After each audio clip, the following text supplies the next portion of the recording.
क्रिस्त में मेरे प्यारे भाई और बहनों, आप सबों को मेरा प्यार भरा जय यीशु। आप सबों का आज के रिफ्लेक्शन में हार्दिक स्वागत है।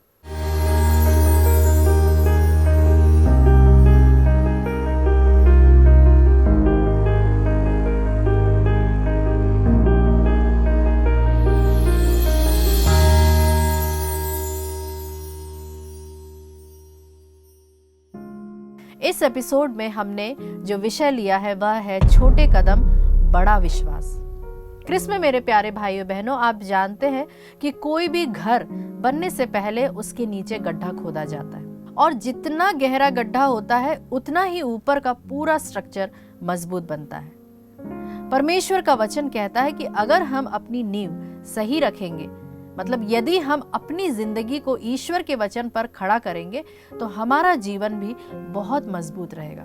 भाई और बहनों, हम सबके बहुत से सवाल होते हैं, हम सब अलग अलग पृष्ठभूमि से आते हैं। आज मैं एक ऐसे ही सवाल का जवाब देना चाहती हूँ।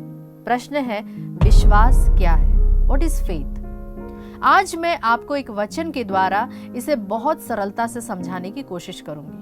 प्रभु यीशु ने कहा है कि हे पिता, मैं तेरा धन्यवाद करता हूं क्योंकि तूने ये बातें बालकों पर प्रकट की है। ईश्वर का वचन बच्चों के लिए है। यदि हम सरल बन जाएंगे, नम्र बन जाएंगे, तो प्रभु का वचन हमें समझ में बहुत ही आसानी से आ जाएगा। लेकिन यदि हम अपने आप को बहुत समझदार, बड़ा या किसी बात का घमंड करने लगते हैं, तब हम उसी वचन को समझ नहीं पाते। आप सोचिए, प्रभु के समय में भी बहुत से लोग होंगे जिन्होंने पवित्र शास्त्र को बहुत अच्छे से पढ़ा होगा, जानते होंगे और बहुत अच्छे से वे पवित्र शास्त्र के बारे में एक एक वचन को जानते होंगे, परंतु प्रभु ने बहुत ही साधारण, नासमझ, अनपढ़ और सरल मछुआरों को अपना शिष्य बनाया। प्रभु ने स्वर्ग राज्य की कुंजियां उन्हें दी। क्यों? क्योंकि उनमें एक चीज थी, समर्पण और सरलता। उनके पास ज्ञान कम था, परंतु वे पूरी तरह से समर्पित थे। उन्होंने अपने व्यापार छोड़ दिए। क्या उनके परिवार नहीं थे? क्या उनके बच्चे नहीं थे? पेतरुस की सास का उदाहरण हम पढ़ते हैं। इसका मतलब है कि वह विवाहित था। जरूर उनके घर में भी बहुत खर्चे रहे होंगे, लेकिन फिर भी उन्होंने अपने जाल, अपनी रोजी रोटी छोड़ दी। क्यों? क्योंकि यह समर्पण था। प्रभु, आप जो कहेंगे मैं वही करूंगा। जैसा कि प्रभु के वचन में लिखा है कि तू यहाँ वहां ना देख, क्योंकि मैं तेरा परमेश्वर हूँ। समर्पण का अर्थ है अपनी समझ को किनारे रखकर वही करना जो प्रभु कहता है। जैसे प्रभु यीशु ने कहा कि पानी भरो। भले मन में प्रश्न था कि दाखरस खत्म हो गई है तो पानी क्यों भरना है, पर यह समर्पण था। तो विश्वास क्या है? इब्रानियों के पत्र अध्याय 11 उसकी पद संख्या 1 में प्रभु का वचन कहता है, विश्वास उन बातों की स्थिर प्रतीक्षा है जिनकी हम आशा करते हैं, और उन वस्तुओं के अस्तित्व के विषय में दृढ़ धारणा है जिन्हें हम नहीं देखते। परमेश्वर का वचन कहता है कि विश्वास आपके भीतर है। विश्वास बाहर नहीं मिलता, चीजों में नहीं मिलता। इसलिए जब यीशु चमत्कार करते थे तो अक्सर पूछते थे, क्या तू विश्वास करता है कि मैं ये कर सकता हूँ?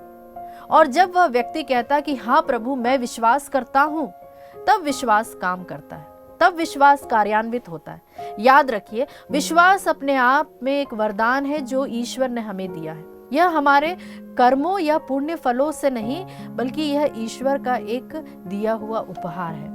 आप उम्मीद करते हैं कि हाँ ये हो सकता है, और विश्वास कहता है कि हाँ ये अवश्य होगा। विश्वास कहता है कि ईश्वर ने कहा, इसलिए यह संभव है। बाइबल बताती है कि जो विश्वास करता है उसके लिए सब कुछ संभव है। एक बार यीशु एक व्यक्ति के घर बुलाए गए। वह व्यक्ति बोला, हे प्रभु, मैं इस योग्य नहीं कि आप मेरे घर आए। आप जहां हैं, आप सिर्फ वहीं से कह दीजिए कि मेरा सेवक चंगा हो जाएगा। तब यीशु ने कहा, मैंने पूरे इज़राइल में ऐसा विश्वास नहीं देखा। क्यों? क्योंकि वह व्यक्ति जानता था कि जैसे उसकी आज्ञा से सैनिक चलते और रुकते थे, वैसे ही यीशु के वचन में वही सामर्थ्य है। यदि आप विश्वास करते हैं कि आपके घर पर कोई जादू टोना काम नहीं करेगा तो नहीं करेगा। यदि प्रभु ने कहा है कि वह निसंतान को भी संतान देता है तो वह अवश्य संतान देगा। तो जो भी वचन में लिखा है, आप उस पर भरोसा करिए और उसी पर विश्वास करिए। शैतान कई बार आपको और मुझे निराश कर सकता है, आपका मन इधर उधर भटका सकता है, ताकि आप विश्वास में गिर जाएं। अल्प विश्वास का अर्थ है कभी विश्वास करना, कभी संदेह करना, लेकिन प्रभु चाहता है कि हम पूरे मन से विश्वास करने वाले बने। प्यारे मित्रों, आज के प्रतीकात्मक चिन्हों में से हम एक चिन्ह लेंगे, वह है सदाबहार पत्तियां, जिसका अर्थ है शाश्वत जीवन, जीवन का निरंतर प्रवाह और आशा।